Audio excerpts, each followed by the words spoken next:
इस वीडियो में हम लोग समझेंगे कि आपके दीनदयाल उपाध्याय यूनिवर्सिटी के BA third year 5th semester के हिंदी के पेपर फर्स्ट का सिलेबस क्या है, क्योंकि सिलेबस ही एक ऐसा माध्यम है जिसके द्वारा हमें यह पता चलता है कि आपके एग्जाम का पैटर्न क्या है, कितने नंबर के परीक्षा होंगे, आपको कितने पेपर का परीक्षा देना होगा, ऑब्जेक्टिव क्वेश्चन की संख्या कितना होगा, सब्जेक्टिव क्वेश्चन की संख्या कितना होगा, किन किन टॉपिक्स आपके एग्जाम में क्वेश्चन दिए जाएंगे, कितने नंबर का प्रैक्टिकल एग्जाम होगा। इन सभी पॉइंट्स को हम लोग इकट्ठे मिला के कह सकते हैं सिलेबस। आप किसी भी एग्जाम में सफलता हासिल तब तक नहीं कर सकते जब तक आपको उस एग्जाम से रिलेटेड पूरी सिलेबस की जानकारी ना हो।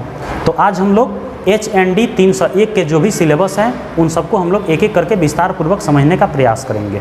अगर आप इसके पीछे वाला वीडियो अभी तक नहीं देखे हैं तो लिंक डिस्क्रिप्शन में है, जाकर तुरंत देखें, क्योंकि हमने उसमें प्राचीन इतिहास के पेपर फर्स्ट का सिलेबस, प्राचीन इतिहास के पेपर सेकंड का सिलेबस और प्राचीन इतिहास के पेपर थर्ड का सिलेबस विस्तार पूर्वक एक एक करके अलग अलग प्लेलिस्ट के माध्यम से आप तक पहुँचाने का पूर्ण प्रयास किया है।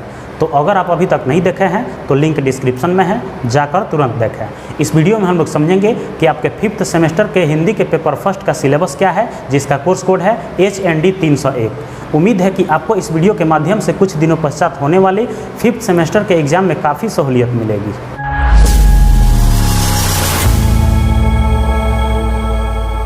तो सबसे पहले हम लोग समझेंगे कि आपके हिंदी के पेपर फर्स्ट के मार्क्स का क्राइटेरिया क्या है।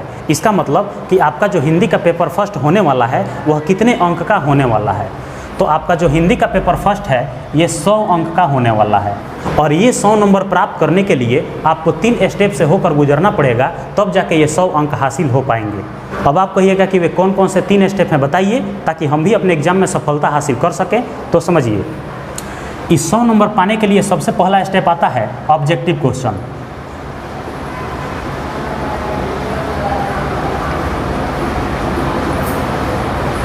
सबसे पहला स्टेप में क्या आएगा, ऑब्जेक्टिव क्वेश्चन। और ऑब्जेक्टिव क्वेश्चन उन क्वेश्चंस को कहते हैं जिसमें आपको एक क्वेश्चन दिया रहता है और नीचे उसका 4 विकल्प दिए रहते हैं, और उन चारों विकल्प में से सही उत्तर का चयन करके आपको आंसर देना होता है। तो इस टाइप के क्वेश्चन को हम लोग क्या कहते हैं, ऑब्जेक्टिव क्वेश्चन, और हिंदी में बहुविकल्पीय प्रश्न। तो बहुविकल्पीय प्रश्न के तौर पे आपको 40 प्रश्न दिए जाएंगे। इसका मतलब कि प्रश्नों की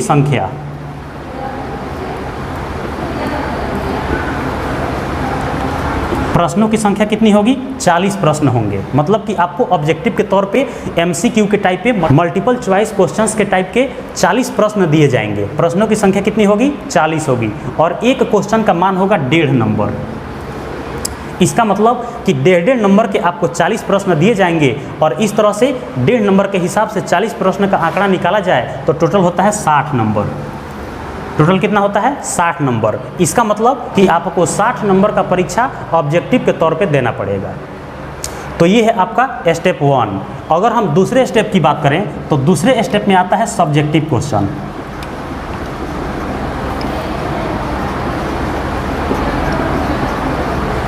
सब्जेक्टिव क्वेश्चन का मतलब होता है कि एक तरह से आसान भाषा में समझिए, दीर्घ उत्तरीय प्रश्न। अब दीर्घ उत्तरीय प्रश्न क्या होता है, इसमें आपको टिप्पणी करने को दिया जा सकता है, उल्लेख करने को दिया जा सकता है, व्याख्या करने को दिया जा सकता है, वर्णन करने को दिया जा सकता है। तो इन सभी को हम लोग इकट्ठे मिला के क्या कर सकते हैं, सब्जेक्टिव क्वेश्चन, और हिंदी में दीर्घ उत्तरीय प्रश्न। तो दीर्घ उत्तरीय प्रश्न की अगर हम बात करें तो आपको दीर्घ उत्तरीय प्रश्न के रूप में 6 प्रश्न दिए जाएंगे। प्रश्नों की संख्या कितनी होगी, 6 होगी, लेकिन उसमें से मात्र 3 ही प्रश्न का उत्तर देना है। आपको क्वेश्चन दिया जाएगा 6, लेकिन उत्तर कितना का देना है, मात्र 3 ही क्वेश्चन का देना है, और एक क्वेश्चन का मान होगा 5 नंबर। इसका अर्थ हुआ कि 5-5 नंबर के आपको 3 प्रश्न बनाना होगा। टोटल क्वेश्चन दिया रहेगा 6, तो 5-5 नंबर के हिसाब से 3 प्रश्न का अगर आंकड़ा निकाला जाए तो टोटल आपका होता है 15 नंबर। तो इसका अर्थ हुआ कि 60 नंबर का ऑब्जेक्टिव क्वेश्चन और 15 नंबर का सब्जेक्टिव क्वेश्चन, इन दोनों का परीक्षा आपको जाकर देना पड़ेगा वहाँ जहाँ आपका सेंटर पड़ेगा। ये 2 का परीक्षा आपको जाके सेंटर पे देना पड़ेगा, तब जाके आपको मिलेगा कितना, 60 और 15 75 नंबर।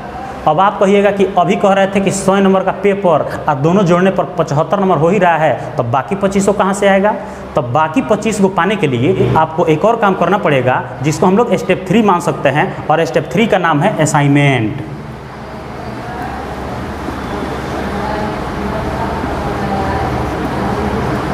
स्टेप 3 में स्टेप 3 को क्या कह सकते हैं? असाइनमेंट कह सकते हैं। और असाइनमेंट का मतलब होता है कि आपको कॉलेज से कुछ प्रश्न दिए जाएंगे, कुछ टॉपिक दिए जाएंगे और उसका आंसर सुंदर लिखावट में अच्छा सा पेज पर फाइल बनाकर तैयार करके जब ले जाके आप कॉलेज में जमा करेंगे तो उसके बदले में आपको मिलेगा कितना नंबर? 25 नंबर। तो 25 नंबर का असाइनमेंट होगा, 15 नंबर का सब्जेक्टिव होगा और 60 नंबर का ऑब्जेक्टिव होगा। अब सबको जोड़िए, 60 नंबर का ऑब्जेक्टिव क्वेश्चन, 15 नंबर का सब्जेक्टिव क्वेश्चन और 25 नंबर का असाइनमेंट, टोटल जोड़िएगा तो कितना हो जाएगा? 100 अंक।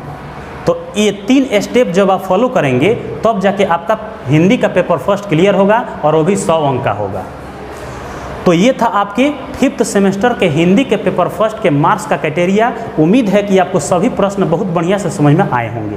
अब हम लोग ये समझेंगे कि आखिर आपके एग्जाम में जो ऑब्जेक्टिव क्वेश्चन दिए जाएंगे, जो सब्जेक्टिव क्वेश्चन दिए जाएंगे या असाइनमेंट और प्रोजेक्ट के टॉपिक दिए जाएंगे, वह कहाँ से दिए जाएंगे, किन किन टॉपिक से आपको दिए जाएंगे, आपका पाठ्यक्रम क्या है, आपको कौन कौन सा टॉपिक पढ़ना है और किन किन टॉपिक से आपके एग्जाम में क्वेश्चन दिए जाएंगे। तो अब हम लोग उसको समझने का प्रयास करेंगे। तो ये हैं आपके वे चारों यूनिट्स और उनके टॉपिक जिनसे आपके 5th सेमेस्टर के हिंदी के पेपर फर्स्ट के एग्जाम में ऑब्जेक्टिव और सब्जेक्टिव क्वेश्चंस पूछे जाएंगे। इन्हीं चारों यूनिट से आपके 5th सेमेस्टर के एग्जाम में क्वेश्चंस दिए जाएंगे, चाहे वह ऑब्जेक्टिव क्वेश्चन हो, चाहे वह सब्जेक्टिव क्वेश्चन हो, चाहे वह असाइनमेंट और प्रोजेक्ट का टॉपिक हो।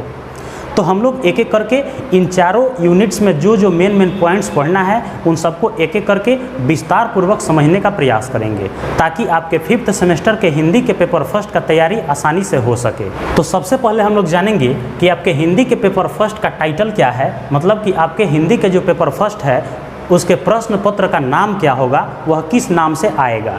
तो आपके हिंदी के पेपर फर्स्ट जो है वह किस नाम से आएगा? साहित्य शास्त्र और हिंदी आलोचना प्रथम।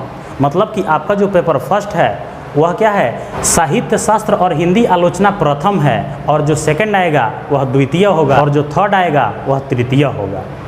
तो आपके पेपर फर्स्ट का टाइटल क्या होगा? साहित्य शास्त्र और हिंदी आलोचना प्रथम। इसी नाम से आपके प्रश्न पत्र आएंगे और यही आपके हिंदी के पेपर फर्स्ट का कोर्स कोड HND 301 का टाइटल होगा। अब हम लोग ये समझेंगे कि आपके इस पेपर फर्स्ट में कौन कौन से 4 यूनिट्स पढ़ना है और उन यूनिट में कौन कौन से टॉपिक्स पढ़ना है। अब हम लोग उसको एक एक करके समझने का प्रयास करेंगे। तो जिस प्रकार से आपके 4th सेमेस्टर में एक सब्जेक्ट के एक पेपर में 4 यूनिट्स पढ़ना था, उन्हीं चारों यूनिट से आपके एग्जाम में क्वेश्चंस दिए जाते थे, ठीक वैसे ही 5th सेमेस्टर में भी आपके हिंदी के पेपर फर्स्ट में 4 ही यूनिट पढ़ना है और इन्हीं 4 यूनिट से आपके एग्जाम में क्वेश्चंस दिए जाएंगे, चाहे वह ऑब्जेक्टिव क्वेश्चन हो, चाहे वह सब्जेक्टिव क्वेश्चन हो, चाहे वह असाइनमेंट या प्रोजेक्ट का टॉपिक हो। तो आपको टेंशन लेने की कोई ज़रूरत नहीं है। आपको बस करना यह है कि आपको इस चैनल से जुड़े रहना है। इस चैनल से आप जुड़े रहिएगा तो इन 4 यूनिट से जितने भी महत्वपूर्ण ऑब्जेक्टिव क्वेश्चन होंगे, जितने भी महत्वपूर्ण सब्जेक्टिव क्वेश्चन होंगे या असाइनमेंट और प्रोजेक्ट के टॉपिक होंगे, उन सबको एक एक करके विस्तार पूर्वक बैक टू बैक वीडियो बनाकर आप तक पहुंचाने का पूर्ण प्रयास करेंगे ताकि आपके 5th सेमेस्टर का तैयारी अच्छा से हो सके और आप अच्छे अंकों से पास हो सके। बस आपको करना ये है कि आपको इस चैनल से जुड़े रहना है। इस चैनल से अगर जुड़े रहिएगा तो आपके चलते फिरते में ही आपके 5th सेमेस्टर के हिंदी का तैयारी हो जाएगा, आपको पता भी नहीं चलेगा। तो अब हम लोग समझते हैं कि आपके जो 4 यूनिट्स हैं उनमें कौन कौन से टॉपिक्स पढ़ना है। तो अगर हम यूनिट फर्स्ट की बात करें तो यूनिट फर्स्ट का नाम क्या होगा? भारतीय साहित्य शास्त्र।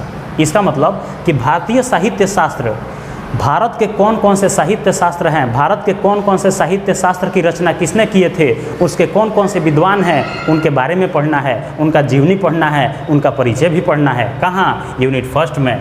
इसके अलावा काव्य क्या होते हैं, काव्य के क्या स्वरूप होते हैं, काव्य के क्या संदर्भ होते हैं, इन सब के बारे में भी आपको कहाँ पढ़ना होगा? यूनिट फर्स्ट के अंदर पढ़ना होगा। अगर हम यूनिट 2 की बात करें तो यूनिट 2 का नाम क्या होगा? भारतीय साहित्य शास्त्र। इसमें भी आपको भारतीय साहित्य शास्त्र के बारे में ही पढ़ना है, लेकिन इसमें सिद्धांत और परिचय के बारे में पढ़ना है कि कौन से विद्वान का क्या सिद्धांत है, वे कौन कौन से सिद्धांत दिए हैं, उनके सिद्धांतों की क्या क्या विशेषताएं हैं, उनके संदर्भ में कुछ जानकारी देना है।